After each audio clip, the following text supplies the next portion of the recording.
मोहम्मद बिन कासिम की कामयाबी की दास्तान। मोहम्मद बिन कासिम एक नौजवान और बासलाहियत अरब सिपा सालार थे जो सिंध और पंजाब, मौजूदा पाकिस्तान और शुमाल मगरबी हिंदुस्तान की फतह के लिए मशहूर है। वो 695 ईस्वी में ताइफ अरब में पैदा हुए और अमवी ख़ानदान से ताल्लुक़ रखते थे। वो इराक़ के गवर्नर हुज्जाज बिन यूसुफ के भतीजे थे। 710 ईस्वी में हुज्जाज बिन यूसुफ ने सिर्फ 15 साला मोहम्मद बिन कासिम को सिंध पर हमले की मुहिम की क़ियादत के लिए मुकर्रर किया।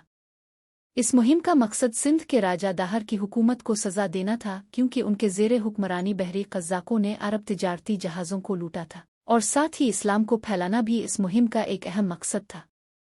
मोहम्मद बिन कासिम की फ़ौज 6000 शामी सवारों और 3000 मकामी फ़ौजियों पर मुश्तमिल थी।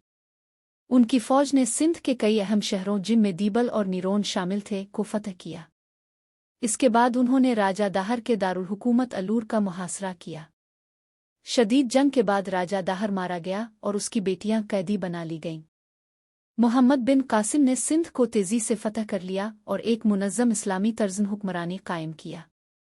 उन्होंने अदल, रवादारी और इंसाफ पर मबनी कवानीन नाफिज किए, जिसकी वजह से मकामी लोग उनके तर्ज़ हुकूमत से मुतासिर हुए और उनका एहतराम करने लगे। मोहम्मद बिन कासिम की शानदार फतूहात के बाद हुज्जाज बिन यूसुफ ने उन्हें पंजाब की फतह का हुक्म दिया। उनकी फ़ौज ने मुल्तान और कश्मीर समेत कई अहम इलाके फतह किए। ताहम हिमालय के पहाड़ों ने उनकी पेशकदमी को रोक दिया और वो पूरे खित्ते को फतह न कर सके। बदकिस्मती से सियासी हालात की तब्दीली के बाइस उनकी कामयाबियों का सिलसिला मुख्तसर रहा। खलीफा सुलेमान बिन अब्दुल मालिक ने उन्हें इराक़ वापस बुला लिया, जहां उन्हें कैद कर दिया गया। 715 ईस्वी में सिर्फ 20 साल की उम्र में वो कैद में वफ़ात पा गए। मोहम्मद बिन कासिम की मीरास आज भी कायम है। उन्होंने बरसग़ीर में इस्लाम के फ़रोग़ की बुनियाद रखी, जिसके असरात बाद की मुस्लिम सल्तनतों पर भी पड़े। उनकी फतूहात ने बरसग़ीर की तारीख़ का रुख मोड़ दिया और कई मुस्लिम हुकूमतों के क़याम की राह हमवार की।